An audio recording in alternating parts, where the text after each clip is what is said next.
तो ऐसे क्वेश्चंस में आपको सबसे पहले क्या देखना होता है, क्वेश्चन को ठीक से पढ़िए कि उसमें जो गिवन इन्फॉर्मेशन है वो आपको किस तरह से हेल्प करेगी आपका क्वेश्चन सॉल्व करने में। जैसे यहाँ पर आपको दिया हुआ है कि एक एयरक्राफ्ट है जिसकी फ़्लाइट है 600 किलोमीटर्स की, तो जो डिस्टेंस आपको दिया हुआ है वो कितना है, 600 किलोमीटर्स। तो टोटल डिस्टेंस आप पहले लिख लेंगे,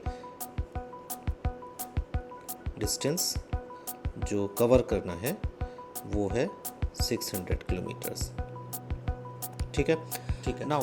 तो अब ये क्या कह रहे हैं कि जो एयरक्राफ्ट की स्पीड है वो अपनी यूजुअल स्पीड से 200 किलोमीटर पर आवर कम हो गई बिकॉज ऑफ बैड वेदर। तो यहाँ पर सबसे पहले आपको ओरिजिनल स्पीड को कंसीडर करना होगा। Let original speed be x kilometre per our.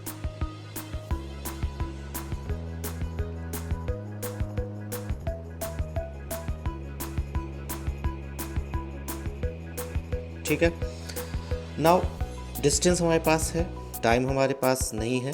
हमारे पास सिर्फ और सिर्फ दिया हुआ है टाइम का डिफरेंस जो कि 30 मिनट्स है। और ये डिफरेंस का मतलब क्या हुआ, मींस उसकी जो यूजुअल स्पीड थी एयरक्राफ्ट की ओरिजिनल स्पीड एंड जो न्यू स्पीड हुई है 200 कम जो हुई है, उन दोनों में जो टाइम का डिफरेंस है, उनसे जब उन्होंने फ़्लाइट की 600 किलोमीटर्स की तो उसमें जो टाइम डिफरेंस आया वो कितना आया, 30 मिनट्स का आया। मींस पहले हमें ओरिजिनल स्पीड से टाइम कैलकुलेट करना होगा, फिर न्यू स्पीड से टाइम कैलकुलेट करना होगा और उन दोनों के डिफरेंस को इक्वल रखना है हमें 30 मिनट्स यानी कि हाफ एन आवर के इक्वल। तो पहले हम ओरिजिनल टाइम निकालते हैं कि अगर उसकी speed x kilometre per our होती तो 600 किलोमीटर्स को ट्रैवल करने में उसको कितना टाइम लगता एयरक्राफ्ट को। तो हमें पता है टाइम इक्वल्स टू क्या होता है, टाइम इक्वल्स टू होता है डिस्टेंस ओवर स्पीड। ये हो गया आपका पहला वाला टाइम, ओरिजिनल टाइम जो उसको लगना था। नाउ न्यू स्पीड उसकी जो हो गई है वो हो गई है पहली वाली स्पीड जो कि x थी उससे 200 kilometre per our come. Distance अभी भी सेम ही है, आप नहीं भी लिखना चाहो डिस्टेंस को बार बार तो मत लिखिए। तो अब हमारे जो टाइम होगा एयरक्राफ्ट की फ़्लाइट का वो होगा डिस्टेंस अपॉन स्पीड। स्पीड इस बार 200 कम है तो x माइनस 200। ये हमारी सेकंड इक्वेशन या सेकंड टाइम हो गया according to question. Now question में क्या बोला गया है कि जो ये नया वाला टाइम है 600 ओवर x माइनस 200, ये पहले वाले टाइम से कितना ज़्यादा है, 30 मिनट्स यानी कि हाफ एन आवर ज़्यादा है। 30 मिनट्स को आप आवर में कन्वर्ट करके लिखोगे क्योंकि हमने स्पीड्स जो ली हैं वो किलोमीटर पर आवर की ली हैं।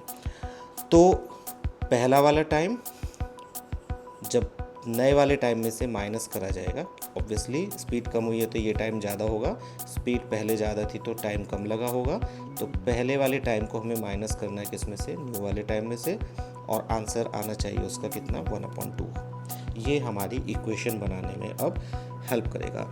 हम क्या करेंगे, पहले 600 को कॉमन ले लेते हैं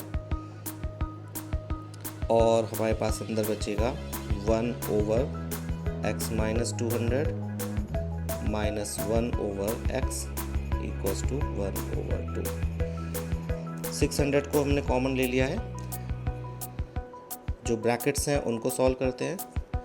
एलसीएम जो आएगा वो आएगा x इंटू एक्स माइनस 200। ऐसे केसेस में आपको हमेशा ध्यान रखना है, जब भी आपके डिनोमिनेटर में वेरिएबल्स हों और आपको कन्फ्यूज़न हो कि इसका एलसीएम क्या होगा, तो आपको दोनों ही वैल्यूज़ को प्रोडक्ट में लिख देना है, that will be their LCM. और इधर वाले डिनोमिनेटर को इस वाले न्यूमरेटर से मल्टीप्लाई करके आप पहले लिखोगे और पहले वाले डिनोमिनेटर को दूसरे वाले न्यूमरेटर से मल्टीप्लाई करके उसे माइनस के साइन के बाद लिखोगे। तो यहाँ पर हमने जब x की मल्टीप्लाई 1 से की तो आ गया x, माइनस जब x माइनस 200 की मल्टीप्लाई 1 से की तो यहाँ पर आ जाएगा x माइनस 200। ब्रैकेट मैंने यूज़ किया है बिकॉज माइनस का साइन है, तो साइन की मिस्टेक ना हो इस वजह से ब्रैकेट्स बहुत हेल्पफुल होते हैं यूज़ करने। हमारे पास आया 600 x minus x plus 200, minus की मल्टीप्लाई ब्रैकेट के अंदर की तो प्लस 200 हो गया, और नीचे भी ब्रैकेट्स को ओपन कर लेते हैं तो ये आ जाएगा x square minus 200x equals to 1/2। ठीक है, ये x से ये x कैंसिल हो जाएगा, हमारे पास बचा 600 ऊपर 200 नीचे x square minus 200x and equals to में 1/2। अब हम क्या करते हैं, इस 2 की पहले 600 की मल्टीप्लाई ब्रैकेट के अंदर कर लेते हैं, तो 600 इंटू 200 हो जाएगा 120000 over x square minus 200x equals to 1/2। फिर से क्रॉस मल्टीप्लाई करते हैं, ये 2 की मल्टीप्लाई इधर और ये वाले ब्रैकेट की मल्टीप्लाई इधर, तो ये आ जाएगा हमारे पास 240000 equals to x square minus 200x। Now सभी वैल्यूज़ को एक तरफ ले आते हैं और इसको standard form of quadratic equation में लिख लेते हैं और इनके करते हैं अब फैक्टर्स करने में आपको 24 के ऐसे फैक्टर्स करने हैं जिससे प्लस या माइनस करके 2 आए। हम 0 ज़ीरोज़ को थोड़ी देर के लिए नेगलेक्ट कर देते हैं, थोड़ी देर के लिए भूल जाते हैं। ये छोटी सी ट्रिक होती है कि आपको इतने बड़े नंबर्स के अगर फैक्टर्स करने हैं तो आप शुरू के, जिनके लास्ट में ज़ीरोज़ हैं, आप शुरू के नंबर्स देखिए, डिजिट्स जो हैं, और उनका रिलेशन बनाइए। तो आपको 2 ऐसे नंबर्स फाइंड आउट करने हैं जिनका प्रोडक्ट हो कितना 24 और जिनको सब्ट्रैक्ट करके आंसर आए -2। तो ऐसे 2 नंबर्स हो सकते हैं 6 और 4। 6 इंटू 4 24 होता है एंड -6 + 4 कितना होता है, -2 होता है। तो मैं इसके प्लेस पर लिख दूंगा -600x + 400x। आप चाहें तो क्वाड्रेटिक फार्मूला का भी यूज़ कर सकते हो इन केस आपको इनके फैक्टर्स करने में प्रॉब्लम आती है। x कॉमन लिया, अंदर बचा x - 600 प्लस 400 कॉमन लिया, अंदर बचा x - 600 equals to 0। x - 600 common लिया तो अंदर बचा x + 400 इक्वल्स टू 0। ठीक है। नाउ हमारे पास 2 वैल्यूज़ आई हैं। एक वैल्यू हमारे पास आई है x की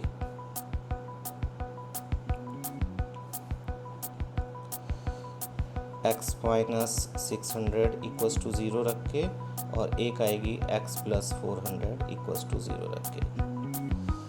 तो यहाँ से x की वैल्यू आई 600 और यहाँ से x की वैल्यू आई -400। ऑब्वियसली स्पीड जो है वो नेगेटिव नहीं हो सकती, तो हम इसको कर देंगे नेगलेक्टिंग -400। रीज़न आप दे सकते हो कि स्पीड नेगेटिव नहीं होती है। तो हमारे पास जो स्पीड ऑफ एयरक्राफ्ट आ गई, ओरिजिनल स्पीड,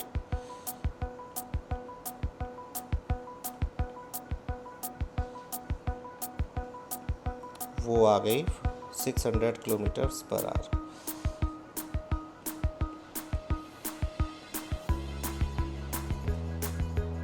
बट उसने स्पीड नहीं पूछी है, उसने पूछा शेड्यूल्ड ड्यूरेशन ऑफ फ्लाइट, यानी कि ओरिजिनल टाइम जो था वो क्या था। तो ओरिजिनल टाइम आप देखिए फर्स्ट इक्वेशन में ये था हमारा ओरिजिनल टाइम 600/x। तो इसी वैल्यू को हम पुट कर लेते हैं, x की वैल्यू को फर्स्ट इक्वेशन में। फ्रॉम फर्स्ट इक्वेशन टाइम जो है वो हो गया 600/600 that is 1 hour। So scheduled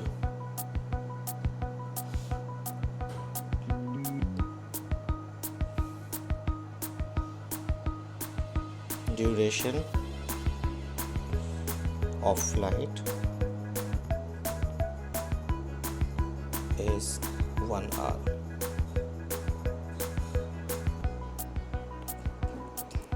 इस तरह से आपको सॉल्व करना है। सो इस तरह के क्वेश्चंस में आपको हमेशा ध्यान देना है कि आपको स्पीड में जो रिलेशन दिया है, मींस कोई किसी एयरक्राफ्ट या जो भी व्हीकल दिया है उसकी स्पीड स्लो हुई है या फिर फास्ट हुई है, और उसकी वजह से टाइम पर क्या इफ़ेक्ट पड़ा है, मींस टाइम ज़्यादा हुआ है या कम हुआ है, वो टाइम डिफरेंस को आपको कंसीडर करना है। तो पहले ओरिजिनल स्पीड से आप टाइम को कैलकुलेट करोगे वेरिएबल्स के टर्म्स में, देन आप न्यू स्पीड से टाइम को कंसीडर करोगे वेरिएबल्स के टर्म्स में, और देन उनका रिलेशन जो दिया हुआ है, उनका डिफरेंस दिया होगा मोस्ट प्रोबेबली, उनके डिफरेंस को इक्वल्स टू में रख के, जो क्वेश्चन में दिया है डिफरेंस इक्वल्स टू में रख के आपको इक्वेशन बनानी है, एक क्वाड्रेटिक इक्वेशन बनानी है। तो इस